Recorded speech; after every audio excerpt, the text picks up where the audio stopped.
नमो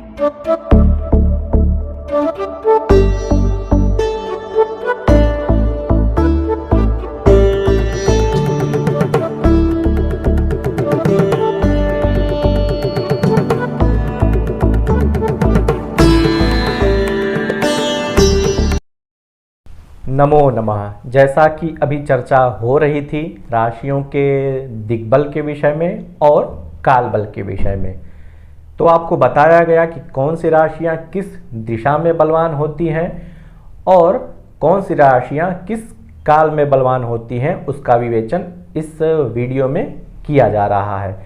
श्लोक जो 11वां संज्ञक है राशि प्रभेदाध्याय के, उसमें आचार्य वराहमिहिर ने राशियों के दिग्बल के विषय में और राशियों के काल बल के विषय में बताया गया है। बल का ज्ञान अवश्य कर लेना चाहिए। जब भी हम फलादेश की बात करते हैं तो उसमें राशियों का बल और ग्रहों का बल अत्यंत महत्वपूर्ण हो जाता है। राशियां जब बलवान होंगी तो निस्संदेह वह जिस भाव में है उसके फल को वह अतिशय प्रदान करेंगी, या फिर स्वरूप निर्धारण हेतु या प्रकृति निर्धारण हेतु राशियों के बल की आवश्यकता होती है। किसी का जन्म लग्न कुछ राशि है और जन्म राशि कुछ पृथक राशि है, उन दोनों में जो राशियां सर्वाधिक बलवान होती हैं उसी का प्रभाव जातक के ऊपर होता है। आगे जब आप पढ़ेंगे तो उसमें कहा जाएगा कि राशियां बलवान हो तो उसका तात्पर्य यही है कि वह राशि दिन बली हो, काल बली हो या फिर स्वामी बल से युक्त हो, तो उसी का निर्धारण आपको यहाँ पर करना है इस सूत्र के माध्यम से जो 11वें श्लोक में आचार्य वराहमिहिर ने बताया है। तो जैसा कि कही दिया है कि पूर्व राशि मतलब द्विपद राशियां जो होती हैं वह पूर्व दिशा में बलवान होती हैं, अर्थात लग्न में यदि द्विपद राशि चली जाए तो वह बलवान मानी जाएगी, सप्तम में कीट राशि चली जाए तो वह बलवान मानी जाएगी, और दक्षिण में चतुष्पद राशि चली जाए तो वह बलवान मानी जाएगी, और उत्तर में यदि जलचर राशि चली जाए या दशम भाव हम कहें तो वह राशि बलवान समझी जाती है। यह हुआ दिक्बल। अब इसके पश्चात आप इस आरेख के माध्यम से देखने का प्रयास करें काल बल के विषय में। काल बल कहने का तात्पर्य यह है कि कुछ राशियां कुछ विशेष काल में जाकर के बलवान होती हैं तो उन्हें उसका काल बल प्राप्त होता है। जैसा कि आप देखें कि दिन में द्विपद राशियां बलशाली मानी जाती हैं। जितनी भी द्विपद राशियां हैं, मिथुन राशि, तुला राशि, कुंभ राशि, कन्या राशि और धनु का पूर्वार्ध, कौन सी राशियां द्विपद हैं या कौन सी राशियां चतुष्पद है या फिर कौन सी राशियां जलचर है और कौन सी राशियां कीट है, इसका विवेचन अगले पाठ में किया जाएगा।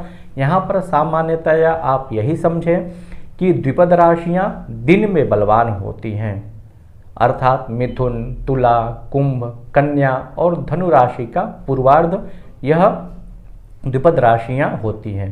पूर्वार्ध कहने का मतलब यह है कि 0 से लेकर के 15 अंश तक का जो खंड होता है वह पूर्वार्ध होता है, और 16 से लेकर 30 अंश तक का जो खंड होता है वह उत्तरार्ध समझा जाता है।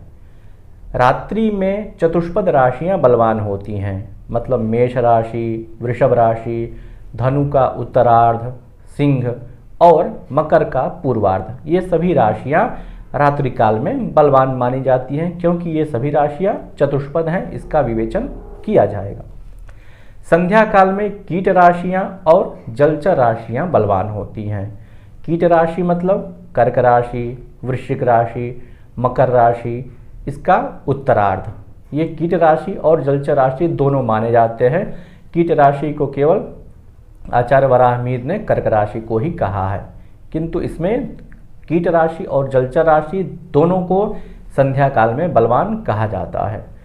संध्या काल मतलब प्रातः संध्या और सायं संध्या का जो काल होता है, उस काल में यदि कीट राशियां हों तो निसंदेह वह बलशाली समझी जाती हैं। द्विपद राशियां दिन में, चतुष्पद राशियां रात्रि में और कीट या जलचर राशियां सायंकाल में, संध्या काल में बलवान समझी जाती हैं। अब इसको हम समझे कैसे, तो एक उदाहरण लेते हैं। आप यह उदाहरण देखें, उसमें आपको बताया गया है कि मिथुन राशि लग्न में है और मिथुन राशि क्या है? द्विपद राशि है, वह आपको आगे पाठ में समझाया जाएगा। यह द्विपद राशि पूर्व दिशा में है। जैसा कि मिथुन लग्न है, लग्न की दिशा क्या होती है? पूर्व दिशा। मिथुन लग्न कहाँ है? पूर्व दिशा में है, अर्थात प्रथम भाव में है, क्योंकि प्रथम भाव हमारा किसको सूचित करता है? पूर्व दिशा को। तो मिथुन लग्न या फिर मिथुन राशि हम कहें, यदि वहाँ पर चंद्रमा रहेगा तो मिथुन लग्न आपका हो गया प्रथम भाव में, लग्न में ही हो गया। मिथुन राशि जो है वह द्विपद राशि है। द्विपद राशि लग्न में बलवान समझी जाती है। तो लग्न में चूंकि द्विपद राशि है अर्थात पूर्व दिशा में है, तो इस मिथुन राशि को या मिथुन लग्न को दिक् बल प्राप्त हुआ। इसी प्रकार से अन्य राशियों का भी समझना चाहिए, मतलब संबंधित राशि संबंधित भाव में चली जाए तो वह बलवान समझी जाती है। कीट राशि आपके सप्तम भाव में चली जाए, कोई ऐसा लग्न हो जिसमें कीट राशि सप्तम में चली जाए तो वह राशि बलवान समझी जाएगी। तो यह हुआ दिक् बल। अब हम काल बल की चर्चा कर लेते हैं। काल बल का कैसे परिज्ञान करेंगे?